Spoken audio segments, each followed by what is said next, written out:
Hello, welcome to my second AEW Dynamite review, where every week I assign each match an individual score out of 10 to see how good the week-to-week shows are and compare them to other shows. So let's get straight into it with our first match of the night, the match I have been looking forward to for weeks on end. Pac versus Kenny Omega in a 30-minute Iron Man match.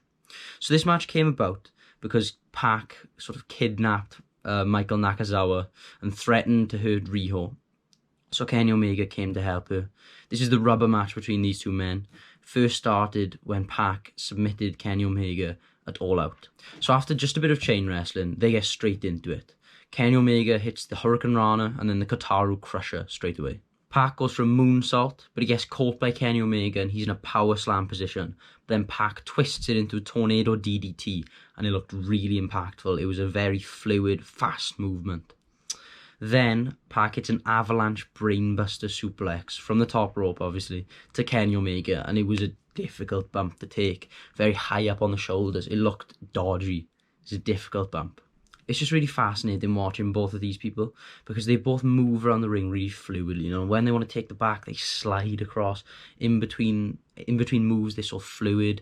They play into the crowd. It's really good to see the in-between and stuff in the middle of this match. Pac hits a sunset powerbomb onto Omega, straight into the ring. This match, considering it's a 30-minute Iron Man match, they had to go for a long time. It really doesn't stop. It just keeps on coming, spot after spot, move after move.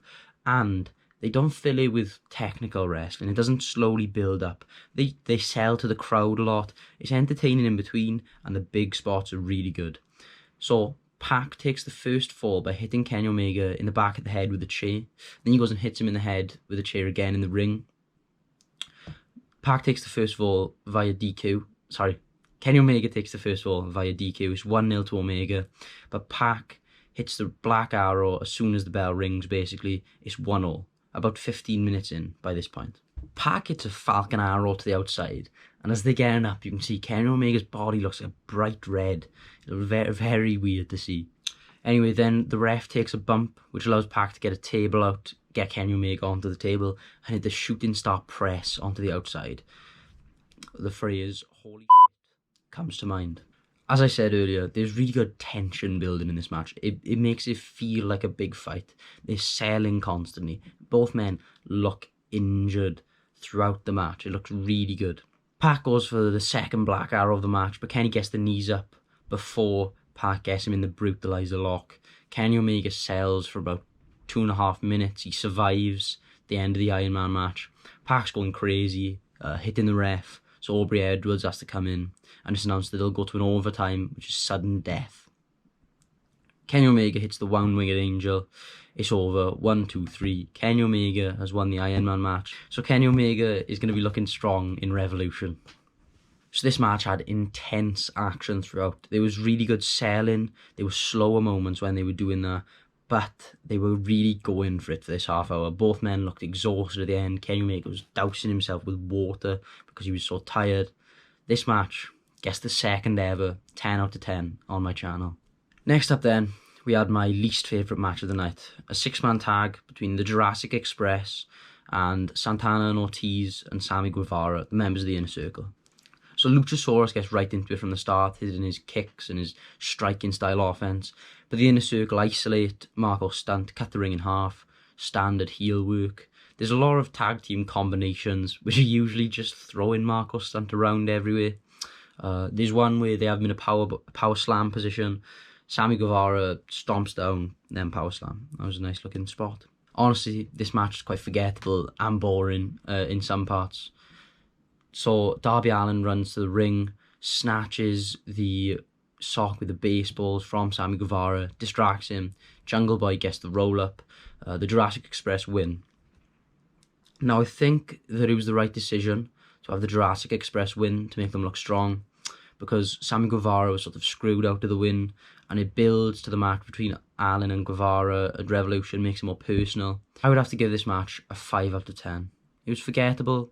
It was boring in some parts, but there was some interesting tag team offense. The finish was the expected good finish, was what the match needed. 5 out of 10. Next up then, we had the Butcher and the Blade versus the Best Friends. Probably my second favourite match of the night, but not for the wrestling, because of the other character work going on in the match. So it was just some dastardly heel work from the Butcher straight off. One thing though that really takes me out of every Best Friends match now is they just switch between face and heel so often. It's not entertaining anymore. You can't get behind the Best Friends really. Well, without Orange Cassidy, you can get behind Orange Cassidy. But the Best Friends switch between face and heel, and it means I can't really get behind them. Even though the Butcher and the Blade are these dastardly heels, I'm not supporting them fully. Trent has a really good hot tag, and it results in him spearing the Blade onto the outside, and then Orange Cassidy and Ali both come into the ring, and Jim Ross has this brilliant line on commentary which says the unstoppable force versus the immovable object, just quoting the Ultimate Warrior versus Hulk Hogan when they were both in the Royal Rumble together.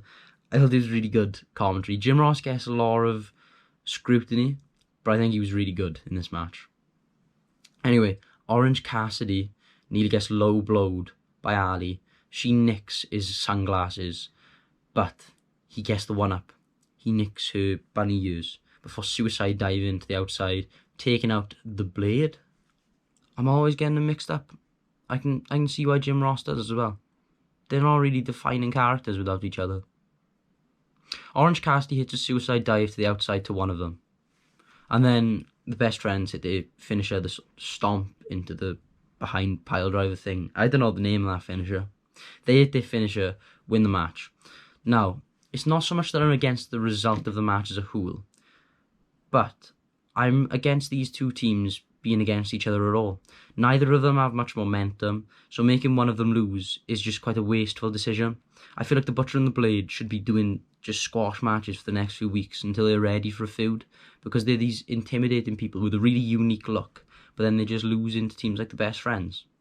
And the Best Friends have been losing so much, Trent Beretta especially, that they aren't believable as challengers for the tag team titles ever. Well, for the foreseeable future anyway. But the match itself gets a 7 out of 10. That rating is also bolstered by the funny interview and when Tony Schiavone was messing around with Orange Cassidy and the Best Friends afterwards. If an interview after a match is really good or entertaining, then I'll add that to the match grade. Make sure it's fair. Next we had our final match of the night. It was Yuka Sakazaki versus Big Swole versus Shana versus Hikaru Shida. It was a fatal 4-way match. I didn't really know why these people were against each other. I think it was just sort of to fill the card. It started off with a weird looking 3-way test of strength. I thought that just looked stupid. Thankfully Yuka Sakazaki came in and broke it up. Yuka Sakazaki though, she's got to be one of my favourite women's wrestlers in AEW at the moment. Her offense is just so different and entertaining, acrobatic, and she's like Riho in a happy-looking underdog that you can just get behind. I'm a big fan of Yuka Sakazaki. Right at the start, there's just a lot of going for pinfalls, but Big Swole interrupts Hikaru Shida's chair jump thing with a big boot to the face. That was nice. So Hikaru Shida hits a running knee strike to Big Swole at the end to pick up the victory. And I like Hikaru Shida. She's one of my favourite women's wrestlers in AEW. So keeping her strong is good because she feels like one of the higher up competitors in the division. But I thought AEW were going to be getting behind Big Swole, to be honest with you, because after Nyla Rose won the championship last week, she was the first person to come out and sort of challenge her in a way. And then she just loses this week. It's not the correct way to build someone. I'm not a fan of the booking decision for this to happen, but the actual match was decently entertaining. Yuka Sakazaki made the match though. Her splashes to the outside were fun. I'm going to give this match a 7 out of 10. I didn't agree with the booking decision, but there were some interesting moments throughout. Basically everything Yuka Sakazaki does, I really like. I enjoy her moveset so much. I enjoy her character so much. But Shana also had a really nice double stomp. There were some dive spots. I'm not really a fan of them, but some people are. I'm going to give this match a 7 out of 10. I feel like that's fair. And then I don't give interviews or segments individual ratings, but it was a good way to finish off the show with the interview with Hangman Page and Kenny Omega and the Young Bucks. It just added a bit of tension between the two teams, established the fact that Hangman doesn't even like the Young Bucks. It's more extreme than maybe we thought. Kenny Omega's stuck in the middle of the two, and then the weigh-in between Jon Moxley and Chris Jericho was very entertaining. They brought out an old announcer to announce. Chris Jericho insulted the Kansas City audience by calling Patrick Mahomes Aaron Mahomes. I think that might have been intentional, but I'm not too sure. And then everyone who's facing members of the Inner Circle comes out. So Jake Hager and Dustin Rhodes brawl out into the arena. Jake Hager gets thrown into an ice cream cart, some advertisement. Darby Allin comes out and Sammy Guevara breaks the skateboard over his head. And then the Inner Circle beat down Jon Moxley. But Chris Jericho doesn't get away unscathed. He bleeds because of a Jon Moxley headbutt. I think he was meant to be. These segments were entertaining, but I can't give them overall grades. But I'm going to add one to the overall score of the show to reflect how entertaining these segments were, because they did add to the show. The weigh-in was basically the main event. So the average for the show's matches was 7.5. I'm going to add 1, as I said. 8.5 is my overall show grade this week. Not as good as last week, but I think, as Corey said, last week probably was the best episode of Dynamite there has been. So anyway, thank you very much for listening. Be on the lookout for AEW Revolution, my review of that's going to be coming out on Sunday, probably after the show on Saturday night. I'm very excited to see what happens. I'm going to predict match of the night: Hangman and Kenny versus the Young Bucks. Thank you very much for listening.